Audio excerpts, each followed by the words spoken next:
அந்தகாசூரனை வதம் புரிவதற்காக சிவபெருமான் எடுத்த வைரவமூர்த்தி அவதாரமானது அந்தக சூரசம்ஹாரமூர்த்தி என்று அழைக்கப்படுகின்றது.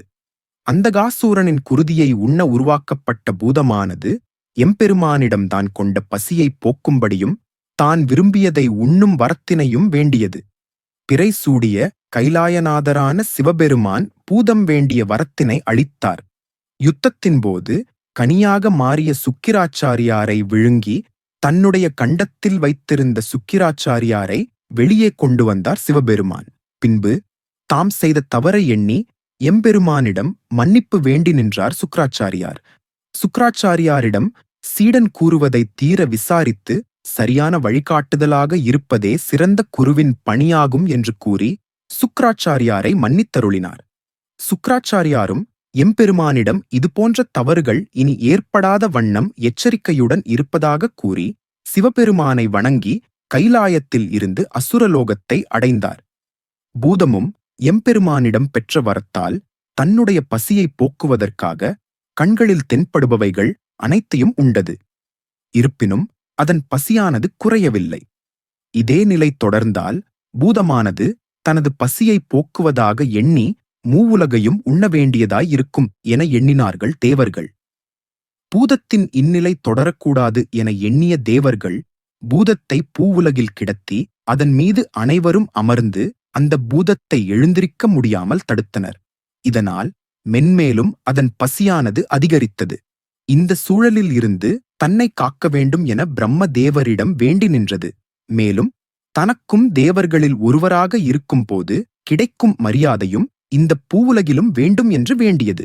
பிரம்ம தேவரும் பூதத்தின் வேண்டுதல்களை ஏற்று உன்னுடைய பசியைப் போக்க மானிடர்கள் இல்லங்கள் அமைக்கும்போது வளர்க்கும் ஹோம் மற்றும் பூஜைகளில் அளிக்கும் பொருட்களை உண்டு உனது பசியை போக்கிக் கொள்வாயாக என்றும், மேலும் பூவுலகில் உள்ள மானிடர்கள் தங்களுடைய வாழ்விடங்களை புதிதாக அமைக்கும்போது உன்னை வழிபட்டு பின்தொடங்குவார்கள் என்றும் இன்று முதல் நீ வாஸ்து புருஷன் என்று அழைக்கப்படுவாய் என்றும் கூறி அவ்விடம் விட்டு மறைந்தார்.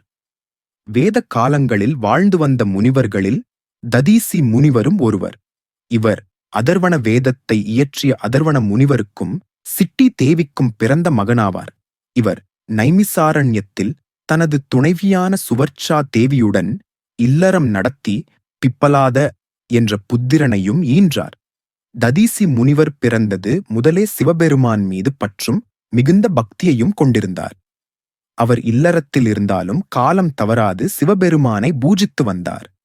சத்தியலோகத்தில் நித்திரையில் இருந்த பிரம்மதேவர் தும்மலில் இருந்து சுபன் என்னும் அரசன் தோன்றினான். சுபன் தான் தோன்றிய காரணம் ஏதும் அறியாமல் நிற்க அவ்வேளையில் நித்திரையில் இருந்து விழித்த பிரம்மதேவர் அங்கிருந்த சுபனைக் கண்டார். நிகழ்ந்தவற்றையெல்லாம் படைப்பாளியான பிரம்மதேவர் உணர்ந்து கொண்டார்.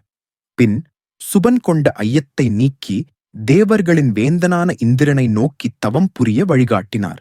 மேலும் தன்னை படைத்தவரின் வழிகாட்டுதலால் பூவுலகை அடைந்த சுபன் இந்திர தேவனை நோக்கி பல காலங்கள் தவமிருந்தார். சுபனின் தவத்தால் மகிழ்ந்த தேவர்களின் வேந்தனான தேவேந்திரன் அங்கு தோன்றினார். தேவேந்திரனான இந்திரன் சுபனை நோக்கி உன் தவத்தால் மிகவும் மகிழ்ந்தோம் சுபனே, வேண்டும் வரத்தினை கேட்பாயாக என்று கூறினார். இந்திர தேவனைக் கண்டதும் பணிந்து வணங்கினான் சுபன். பின்பு சுபன் இந்திர தேவனை நோக்கி தானும் இந்த உலகில் நன்னெறி முறையில் ஆட்சி செய்யவும் எவராலும் வெல்ல இயலாத ஆயுதமான வச்சிராயுதத்தை அளிக்க வேண்டும் என்றும் வேண்டினார். இந்திரனும் தனது ஆயுதமான வச்சிராயுதத்தை சுபனுக்கு வழங்கினார். அதை பெற்ற சுபன் தர்ம நெறிப்படி ஆட்சி புரிந்தும் வச்சிராயுதத்தைக் கொண்டு மக்களைக் காக்கும் நல்ல வேந்தனாக திகழ்ந்து வந்தார். இதனால் சுபனின் பெருமைகளும் கீர்த்திகளும் உலகெங்கும் பரவின. சுபனின் ஆட்சிப் பகுதிக்குள் நைமிசாரண்ய பகுதியும் அடங்கும். தனது ஆட்சிப் பகுதிக்கு உட்பட்ட வனத்தில் மிருகங்களை வேட்டையாடவும் தனது எல்லைக்கு உட்பட்ட மக்களின் வாழ்வு நிலையை அறியவும் ராஜ்ய யாத்திரை மேற்கொண்ட போது வனத்தில் தவம் புரிந்து வாழ்ந்து வந்த ததீசி முனிவரை பற்றி அறிந்தார். ராஜ்ய யாத்திரை முடித்து வனத்தில் வேட்டையாடும்போது ததீசி முனிவரை கண்டார். பின்பு அவரிடம் தன்னை அறிமுகப்படுத்தி அவரிடம் உரையாடத் தொடங்கினார். இவர்களின் உரையாடல் ஏதோ பூர்வ ஜென்ம நட்பை போன்று மிகவும் ஆழமாகவும் எழில்மிக்கதாகவும் இருந்தது. இந்த உரையாடல் இவர்களை மிகவும் நெருங்கிய நண்பர்களாக்கின. ததீசி முனிவர்தான் தவம் செய்யாத காலத்தில் தனது நெருங்கிய நண்பனான சுபனின் அரண்மனைக்கு விஜயம் செய்வார். பின்பு சுபனும் ததீசி முனிவரும் பலவிதமான செயல்கள் மற்றும் விஷயங்களை குறித்து காலம் மறந்து உரையாடுவார்கள். ததீசி முனிவரும் மன்னரும் ஒருவருக்கொருவர் உரையாடிக் கொண்டிருந்த போது அவர்களின் விவாதம் இந்த உலகில் யார் பெரியவன், அதாவது நாட்டை ஆளும் மன்னனா அல்லது தவத்தில் வல்லவர்களான முனிவர்களா என்பதே இவர்களுக்கு இடையே ஏற்பட்ட வாதமாகும். தன்னுடைய ராஜ்யத்தில் உள்ள மக்களை தன்னுடைய சத்திரிய பலத்தால் காத்து எவரையும் தன்னுடைய படைப்பலத்தால் ஆட்டிப் படைக்கும் வல்லமை உடையவர்களும் யாசகம் கேட்டு வருவோர்களுக்கும் அந்தணர்களுக்கும் தேவையான உதவியை அளித்து பாதுகாத்து வருபவர்கள் மன்னர்கள். ஒரு அரசன் தங்களது கடமையை செய்யாவிட்டால் முனிவர்கள் மற்றும் அந்தணர்கள் வாழ்க்கை என்பது நெறிப்பட இருக்காது. எனவே முனிவர்கள் அனைவரும் அரசனை நம்பியே வாழ வேண்டும் என்றும் அவர்கள் அரசனை பூஜித்து அவர்களை யாசித்தே வாழ வேண்டும் என்றும் முனிவர் வாழும் பகுதியை உள்ளடக்கிய பகுதியின் வேந்தனான சுபன் முனிவரிடம் கூறினான். வேந்தனான சுபனின் இவ்விதமான பதிலை சற்றும் எதிர்பாராத முனிவர் சுபன் தன்னுடைய பார்வையில் முனிவர்களின் நிலையைப் பற்றி எண்ணிய விதத்தால் மிகுந்த கோபம் கொண்டார்.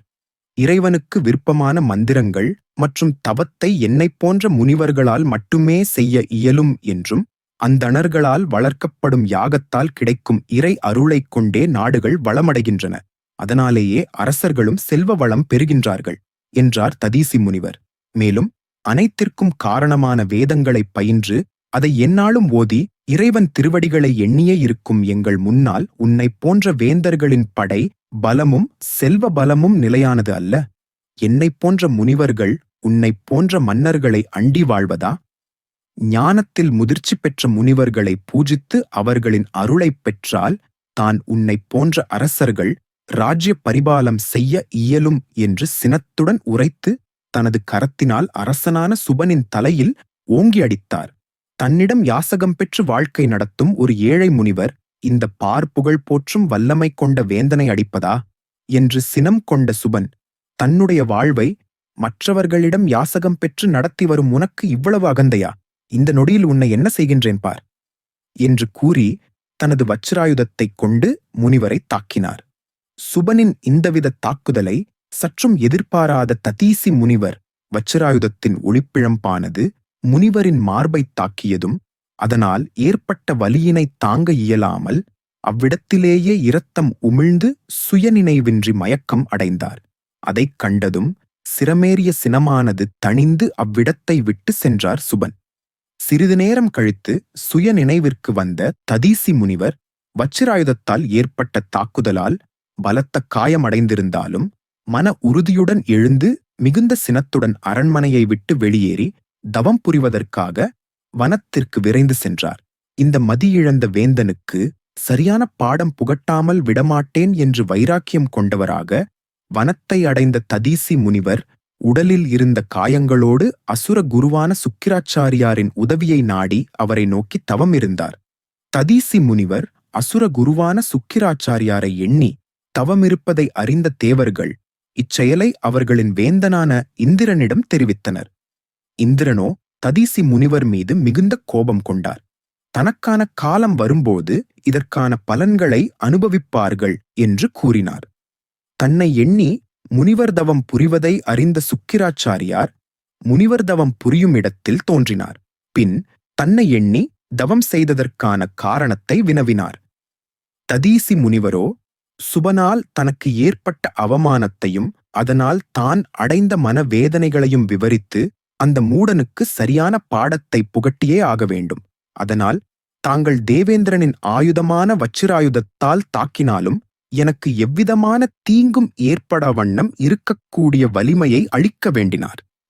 சுக்கிராச்சாரியார் ததீசி முனிவரின் உடலில் ஏற்பட்ட காயங்களை தன்னுடைய யோக சக்தியினால் குணமாக்கினார். பின்பு சுக்கிராச்சாரியாரோ முனிவரிடம் தாங்கள் கேட்கும் வலிமையையும் சக்தியையும் அளிக்க வல்லவன் நான் அல்ல, இச்சக்தியினை அளிக்க வல்லவர் ஒருவர் மட்டுமே. இறந்தவர்களை உயிர்ப்பிக்கும் மந்திரமான மிருத சஞ்சீவினியை உபதேசித்த இவ்வுலகத்தில் அனைத்துமாய் உள்ள பரம்பொருளான சிவபெருமான் ஒருவரால் மட்டுமே நீங்கள் வேண்டிய சக்தியையும் வலிமையையும் அளிக்க இயலும். ஆகவே சிவபெருமானை நோக்கித் தவம் புரிந்து அவருடைய அருளைப் பெறுக என்று கூறி அவ்விடம் விட்டு மறைந்தார் சுக்கிராச்சாரியார். சுக்கிராச்சாரியாரின் ஆலோசனைப்படியே ததீசி முனிவர் சர்வேஸ்வரரான சிவபெருமானை நோக்கி தவம் புரியத் தொடங்கினார். பின்பு சிவபெருமானை நோக்கி உணவின்றி மிகவும் கடுந்தவம் புரிந்தார். முனிவரின் தவத்தால் மகிழ்ச்சியடைந்த சிவபெருமான் ததீசி முனிவருக்கு காட்சியளித்தார். சர்வேஸ்வரான சிவபெருமானை ததீசி முனிவர் பணிந்து வணங்கினார். சிவபெருமான், ததீசி முனிவரே, உம்முடைய தவத்தினால் மனம் மகிழ்ந்தோம். எம்மை எண்ணி தவமிருக்க காரணம் என்ன என்று அனைத்தும் அறிந்த சர்வேஸ்வரன் வினவினார். பின்பு ததீசி முனிவர், எம்பெருமானே, மானிடர்கள் வாழும் இந்த பூவுலகில் தவம் புரியும் முனிவர்கள் பெரியவரா அல்லது நாட்டை ஆளும் அரசர்கள் பெரியவர்களா என்ற விவாதத்தில் நானும் சுபனும் ஈடுபட்டோம். அவ்விவாதத்தில் நான் அவருக்கு புரியும் விதத்தில் எடுத்துக்கூற அதில் சினம் கொண்ட சுபன் என்னை வச்சிராயுதத்தால் தாக்கி என்னை நிலைகுலையச் செய்தான். அதனால் நான் மிகவும் அவமானம் அடைந்துள்ளேன் என்றும், அதனால் தாங்கள் எனக்கு வச்சிராயுதம் போன்ற எந்த ஆயுதங்களாலும் எந்தவிதமான படை பலத்தாலும் துன்பம் நேராத உடல் வலிமையை எனக்குத் தாங்கள் தந்தருள வேண்டுகிறேன் என்றும் வேண்டினார். எம்பெருமானான சிவபெருமானும் முனிவர் வேண்டிய வரத்தினை அருளி அவ்விடம் விட்டு மறைந்தார். ததீசி முனிவரின் இந்த வரமே பின்னொரு காலத்தில் மாபெரும் பலம் கொண்ட ஆயுதம் உருவாக காரணமாகவும் என்பதை அறிந்து அவர் வேண்டிய வரத்தினை அளித்தார் சிவபெருமான். சிவபெருமானிடம்தான் விரும்பிய வரத்தினை பெற்ற ததீசி முனிவர் சுபனின் அரண்மனையை அடைந்தார். சுபனைக் கண்டதும் தான் அடைந்த அவமானத்தால் அவரின் குரலானது அரண்மனையில் ஒரு சிங்கத்தின் கர்ஜனை போல் 8 திக்குகளிலும் பரவியது. அடேமுடனே, வச்சிராயுதம் இருக்கும் அகந்தையில் என்னை தாக்கினாய் அல்லவா? இப்பொழுது உன்னுடைய வீரத்தை என்னிடம் காட்டு என்று அனல் சிவந்த கண்களுடன் ஒரு வனத்தின் ராஜாவைப் போன்று கர்ஜித்தார். ததீசி முனிவரின் கோபமான பேச்சுகளை சற்றும் எதிர்பாராத சுபன் மிகுந்த கோபத்துடன், நீர் அன்று புரிந்த செயலுக்கான தண்டனையை மட்டுமே நான் அளித்தேன். ஆனால் இன்றோ நீ உன்னுடைய எல்லையை கடந்து உனது அழிவிற்கான பாதையை உருவாக்கிக் கொண்டாய். பார்ப்போற்றும் வேந்தனான என்னிடம் எதுவும் அற்ற முனிவன் என்னை இகழ்வதா? இக்கணமே உனது அழிவானது உறுதியானது என்று கூறி தன்னுடைய மனதில் வச்சிராயுதத்தை எண்ணிய நொடிப்பொழுதில் கரங்களில் வச்சிராயுதம் தோன்றியது. வேந்தனான சுபன், நீர் என்னுடைய தோழனாக இருந்த காரணத்தினால் அன்று உயிர் பிழைத்தாய். ஆனால் இன்றோ உனது செயலுக்கான தண்டனையை நான் உனக்கு அளிப்பேன் என்று கூறி வச்சிராயுதத்தை மிகுந்த ஆவேசத்துடன் முனிவரின் மீது செலுத்தினார். ஆனால் நிகழ்ந்ததோ வேறு. சுபனின் கரங்களில் இருந்து முனிவரை நோக்கி மிகுந்த ஒளியுடனும், அதாவது மின்னலைப் போன்று தாக்கிய வச்சிராயுதம் முனிவரின் உடல் பலத்தால், அதாவது சிவபெருமானிடம் பெற்ற வரத்தால் வச்சிராயுதமானது இமைப்பொழுதில் வெடித்து நொறுங்கியது. இதைச் சற்றும் எதிர்பார்க்காத சுபனுக்கு மிகுந்த ஆச்சரியமாக இருந்தது. ஏனெனில் எவராலும் அழிக்க இயலாத பலம் வாய்ந்த வச்சிராயுதமானது முனிவரின் உடலில் பட்டதும் சிறு சிறு துண்டுகளாக சிதறிப்போனதைக் கண்டு ஆச்சரியமடைந்தார். அதே சமயத்தில் வேதனையையும் கொண்டார் சுபன். இதைக் கண்டதும் ததீசி முனிவர், இவ்வளவுதான் உன்னுடைய பலமா என வாகை சூட்டிய வேந்தனைப் போன்று மனதில் இருந்த கவலைகள் எல்லாம் நீங்கி சுபனைக் கண்டு ஏளனமாக சிரித்துவிட்டு ததீசி முனிவர் தனது இருப்பிடத்தை நோக்கி புறப்பட்டார். சிறிது தூரம் சென்றதும், கவலை வேண்டாம், நான் என்னுடைய இருப்பிடத்தில்தான் இருப்பேன். எப்போது வேண்டுமாயினும் நீ உன்னுடைய படை பலத்துடன் வந்து என்னை சந்திக்கலாம் என்று இன்முகத்துடன் வெற்றி களிப்பில் கூறி தனது இருப்பிடத்தை நோக்கி பயணத்தை தொடங்கினார். முனிவரின் இச்செயலானது சுபனின் கோபத்தை மென்மேலும் அதிகப்படுத்தின. ஆனால் கோபத்தில் எடுக்கும் முடிவானது சரியாக இருக்காது என்று அறிந்த சுபன் ததீசி முனிவருக்கு அவருடைய வழியிலே சென்று பாடம் புகட்ட வேண்டும் என எண்ணினார். இதை மனதில் கொண்டு வைகின்ற நாதனாகிய திருமாலை நோக்கி கடுந்தவம் செய்தார் சுபன். பிரபஞ்சத்தின் காப்பாளரான திருமாலும் சுபனின் தவத்தால் மகிழ்ந்து அவருக்கு காட்சியளித்தார்.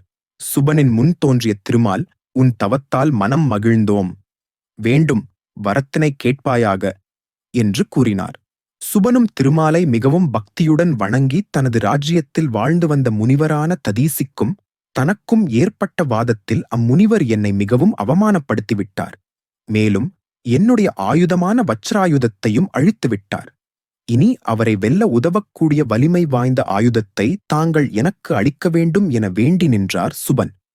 திருமாலோ எம்பெருமானான சிவபெருமானால் அளிக்கப்பட்ட வரத்தைக் கொண்ட ததீசி முனிவரை உன்னால் எதுவும் செய்ய இயலாது என்று கூறினார். மேலும் வேறு வரத்தினைக் கேட்டு பெறுவீராக என்று கூறினார். திருமாலின் பதிலை சற்றும் எதிர்பாராத சுபன் தனக்கு வேறு வரங்கள் யாவும் வேண்டாம் என்றும் ததீசி முனிவர்தான் செய்த செயலுக்கு என்னிடம் வந்து மன்னிப்பு கேட்க வேண்டும் என்றும் கூறினார். பார்க்கடலில் வீற்றிருப்பவரான திருமால் பக்தரின் வேண்டுதலுக்கு ஏற்ப ததீசி முனிவரை உன்னிடம் அமைதியாக செல்லுமாறு கூறுகிறேன் என்று கூறி அவ்விடம் விட்டு மறைந்தார். பின்பு சுபனும் ததீசி முனிவரின் வருகையை எதிர்நோக்கி அரண்மனையில் காத்திருக்கத் தொடங்கினார். தனது பக்தரின் வேண்டுதலை நிறைவேற்றும் பொருட்டு பார்க்கடலில் பள்ளி கொண்ட திருமால் பிராமணர் உருவம் தரித்து எம்பெருமானின் பக்தனான ததீசி முனிவரை காண அவருடைய இருப்பிடம் நோக்கி சென்றார்.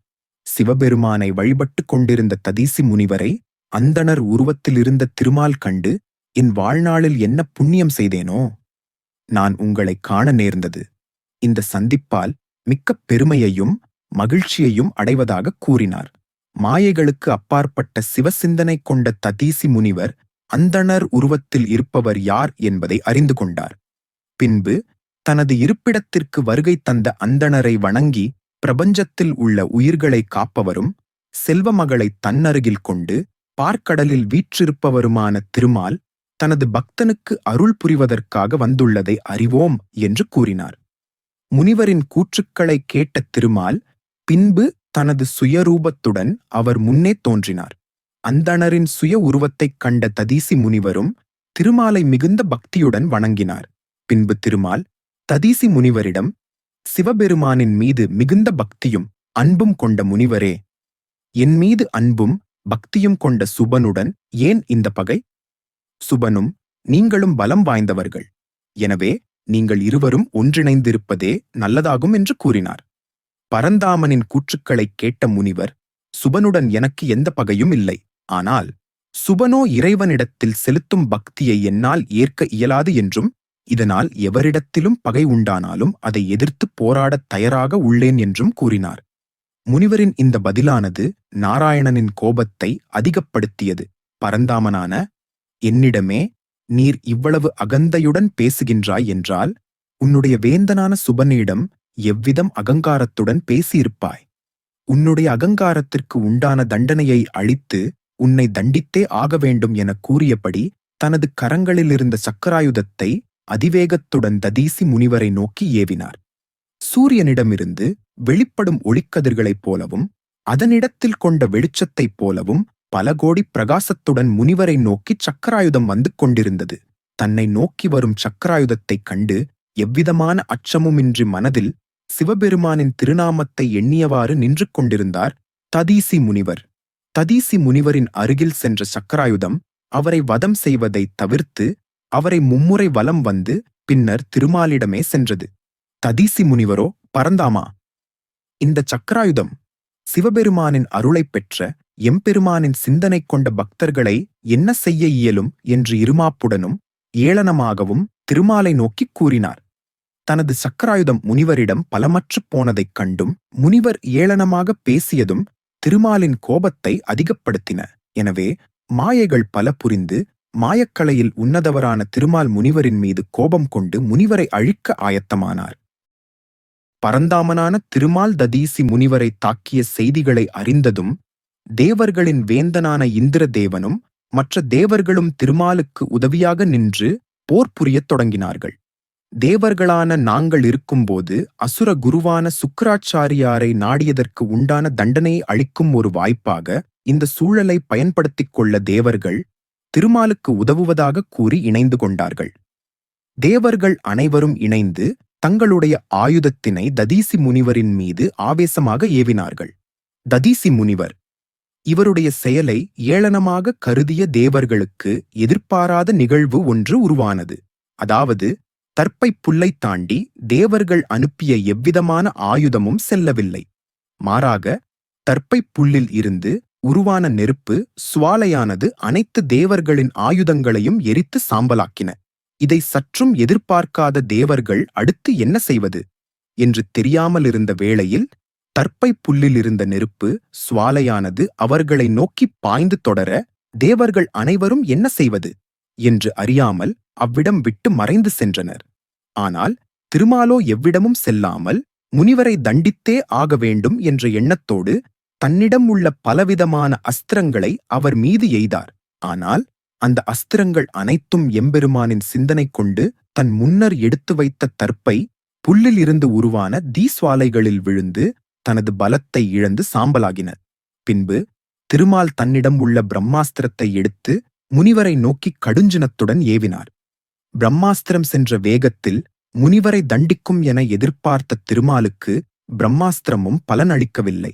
இவை யாவும் செயலிழந்த நிலையில் தனது மாயை சக்திகளால் முனிவரை உட்படுத்தி அவரை தாக்க முற்பட்டார் திருமால்.